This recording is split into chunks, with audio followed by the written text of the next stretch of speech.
Congratulations, Davina Lynch. Well done, Milliner of the Year. Yeah, thank you. Yeah, I'm still in shock that I've won Millinery Designer of the Year 2017. We were over in Galway.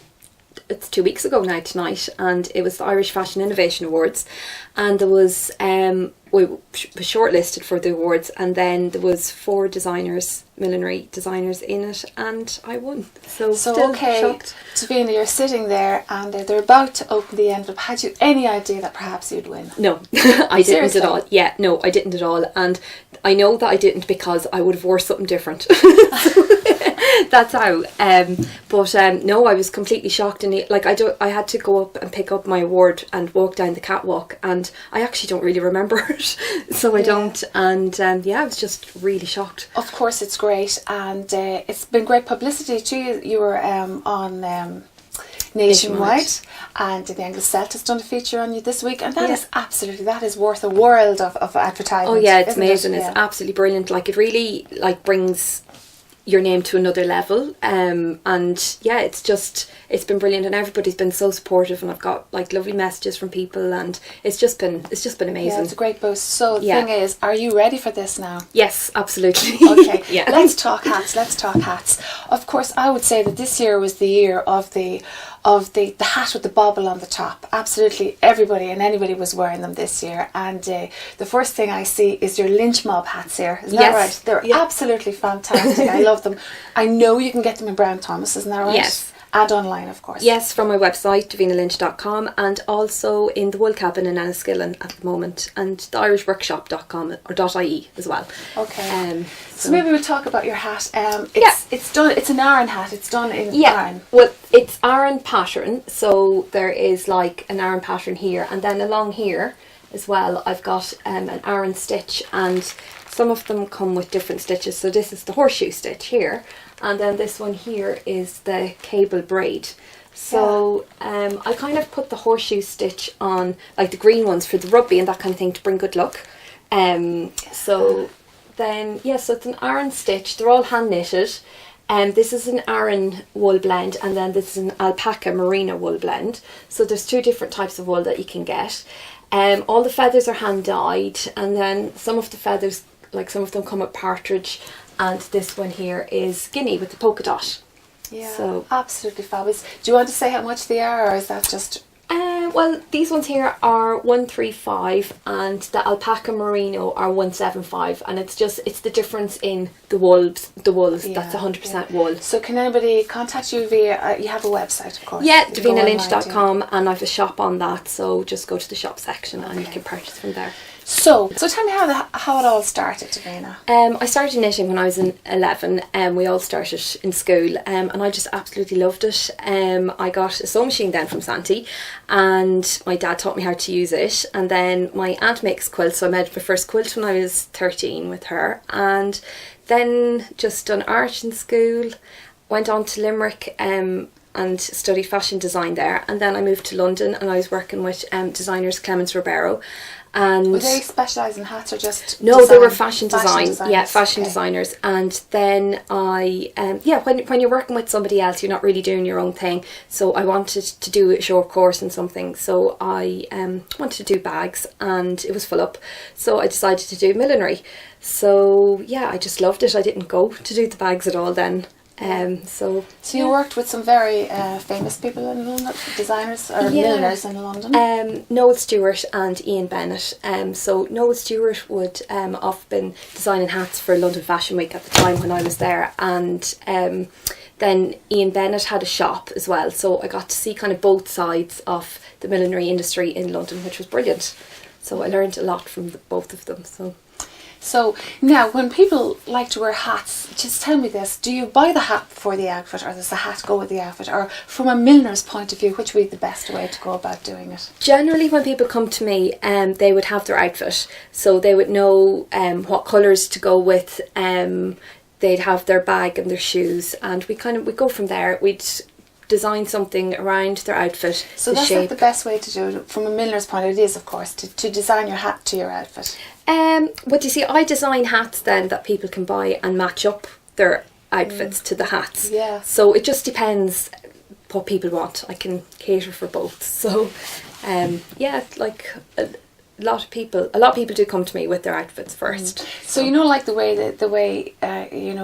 the economy is at the moment, we're actually on the upturn. Things are looking good, and of course hats and your hats, you know, like fascination, things like that, we high end industry. Are people still willing to fork out the money for them? Are they starting to do it again, or has it just leveled out, or what do you think the market's going, how it's going? Yeah, I think the millinery industry has become a lot more popular now. Like things like the royal wedding and things like that has really helped. And a lot of people are into wearing hats a lot more, and I cater for all price ranges. So I want everybody to be able to wear a headpiece or a hat, and like my prices would start at €50 upwards, so I can make something to cater for that price range. So yeah, it just depends on what you want, because I suppose like everybody feels now when they go to a wedding and they must wear a fascinator. Most people do. Yeah, well it finishes off your outfit now, I think, which is brilliant. So it's great to see, because when I started making hats, it wasn't as popular as it is now. So it's great to see it back on track again. And what do you say to somebody who goes, I'm not a hat person? I say, yes, you are.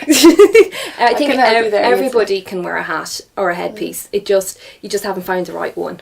So you just need to keep trying on different shapes and things like that, and see, like, everybody's face shape is different, so different styles that suit different people. So Davina, you're going to show me how you start to make a hat from the very beginning. Yes, so this is a wooden block, and we use it to mould the shape that we want in a hat. So I always cover it in cling film, so as that it keeps your block safe, and it also keeps your material safe as well, because some dye might have ran onto it or anything like that. So you cover it in your cling film, and then this is felt. So I would steam the felt until it's really, really soft, and I would pull it over the wooden block. Now this is a pre-blocked piece, so it's easy to sit on at the moment. And once it's all steamed and I pull it down, like, I start to pin it all the way around to hold it in place, and I'd also pin it along here to get that shape in. So then I'd leave it to dry. I also stiffen the fabric before I steam it as well, and leave the stiffener to dry so it's good and stiff beforehand as well. So that's kind of the basics. You've all different there's lots of different shapes. Here's a few, like that's a small one, and then this is like more like peak, and I've got big brims and things like that as well. So yeah, that's generally how you would get the shape of a hat. With fascinators, I kind of just use like templates. Like, I might use the shape of a plate and cut it out and get a circle, and then I play around with the shape then myself then. Now I'm going to ask a silly question. You've got your wooden block, and it's that size. Yes. And people have different size heads. How does that work? Well, there's hat stretchers. So my blocks are all made to 22.5 inches, which is the standard size. So in the shop, if you go into a shop and try and manufacture a hat, the size will be 22.5 inches. I'm size 23. I have a big head. Some people have smaller heads. So you can get a hat stretcher, and it will, when you've got your hat blocked, it can stretch out your shape for you. If your head is smaller, I would use a Petersham to kind of, it's a ribbon that's on the inside that you would put on your hat and tighten it, and it'll make it a little bit smaller. And you can also pad it and that type of thing as well. So that's generally how you would do it in a short version. Okay. So we are going to have a look at some of your fascinators and your hats, and of course the Lynch Mob hats. Yes. So Davina, this is a magnificent headpiece. Absolutely. It caught my eye as soon as I came in. This hat it is from my White Star collection, and it won a champion hat at Leopardstown races last September. I have a few different white hats from the team White Star, and they were all featured in Brian Thomas as part of Create last year as well, and they done really well. So just like, tell me how you made it. I'm nearly afraid to touch it, but it's fabulous how it's made. It's feathers, and you've got like little beads and stones and gems all, I'd say, stitched into it or stuck onto it. Yeah, it's like the whole hat is like an amalgamation of everything I love. So I love working with feathers, and I hand cut all the feathers. I love origami, which is these things here, and then also I love working with beads and pearls, and there's also this part here is all hand knitted as well, so I've got my knit in there as well, so I think it's a bit of everything in it, so it has. So let me get this now, let me get my thoughts right on this. So is this a one-off piece, or do you make a few of these? This is a one-off piece, but I make some pieces based on this if I need to. So yeah, I don't think I would make something exactly the same, but it would be something else would be derived from it.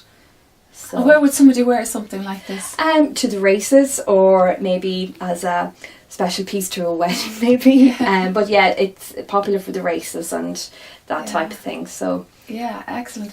What do you really like doing best? Do you prefer putting the hats together, or do you prefer the knitting? I love doing both. So it's great that I can do variety.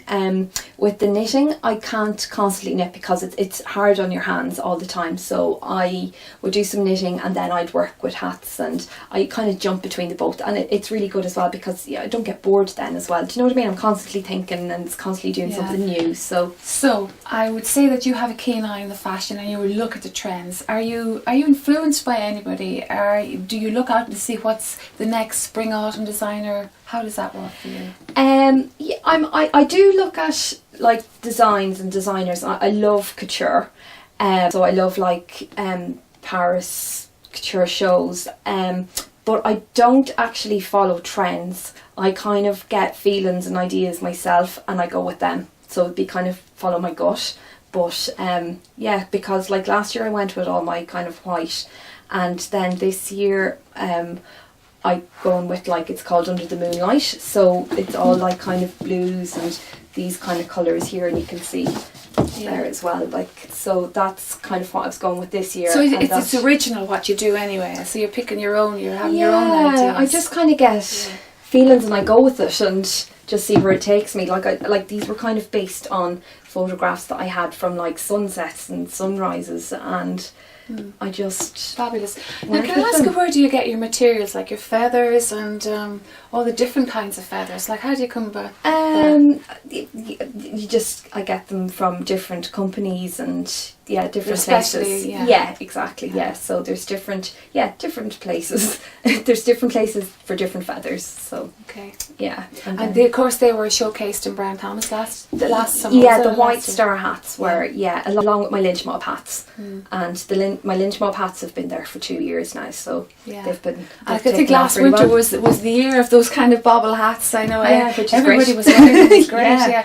So if somebody has an idea, can they come to you with their idea and they actually design it and get you to make it? Does it work? Could it work like that for you? Yeah, like they can come to me, but I'd advise them kind of on my opinion as well. Like, so we kind of work on it together.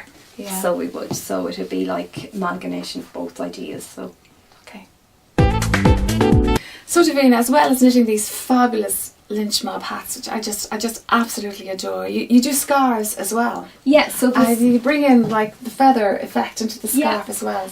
So yeah, I've knitted them to the Aran knit again with the cable stitch, and this one here is just all moss stitch, and this one has the feathers just going all down it, and then these ones here with the cable all down have the feather at the bottom with the tassels. So they're great to match the hats. Yeah. So there. So this one here is ostrich feathers. Some of them just are kind of one-off pieces with a different type of feather. So you could get a hat and a scarf to match. Yes, absolutely. Yes. So there is some limited colours on the website, but they can knit them up to request. So right. So people can send in a request. Exactly. Excellent. Yes. Excellent. Yeah. So a busy time of the year coming up, Davina. Race meetings, weddings, all things that people will be wearing hats at. Yeah, it's starting now. Race season is just starting with Ladies' Day coming up. It's April, so it's getting busy now. So yeah, the race meetings, we've got Galway and the Dublin Horse Show now during the summer, and then lots of weddings up and coming, and brides and mothers to brides and wedding guests. So yeah, busy time. So do you have a set range of bride headgear that you have and you offer, or do you actually, in with the bride design it? Yeah, both. So I do have some pieces, like I might have little head pieces like this, and I've got different types of veils as well available. But then also I do bespoke pieces as well with brides. I do a lot of that. So because every bride is different and has a certain style, so we work with her dress and her style and hairstyle as well. Some people like their hair up and down, and it's just always different. People like veils. Now as well, you're a very busy lady making all the hats, as they say, but you also teach as well. Yeah, I teach Introduction to Fascinators, so I do a course in Cavan Institute, and I also do it in Meath as well. And I teach knitting, and I'm doing a course in knitting in Enniskillen at the moment. So yeah, and I do some classes from my studio also. So knitting classes, and that used to be a joke. Oh, bring your knitting with you, but now knitting is fashionable. Yeah, it's really fashionable. So it is. Yeah, no, it's really relaxing, and I think when people start my class, they get addicted to it, and they come back in really excited every week, showing me what they've knitted during the week, and can't wait to start their next project. So yeah, it's a bit of an addiction now, so it is. Well, thank you so much, Davina, for allowing us into your studio and having a look at your fascinating hats and your lynch mob hats and your hats, and telling us all about how to make a hat, which I always wondered how anybody made a hat. And indeed, congratulations once again on winning Milliner of the Year. So, if there's anybody out there who would like to see your hats, or to get, how would they get in contact? How would they get a good look at your hats? If you'd like to tell anybody how. You can find me on my website www.davinalynch.com, and you can purchase hats from my shop there. And also, you can contact me if you would like to get a hat bespokely made also. Well, thank you, well done. So Davina, I think I've actually chosen the colour. What do you think? Yeah, fab. Do you think? It's gorgeous on you. Okay. Yeah. Let's go, folks. This is the Lynch Mob. Oh, fab. It's gorgeous.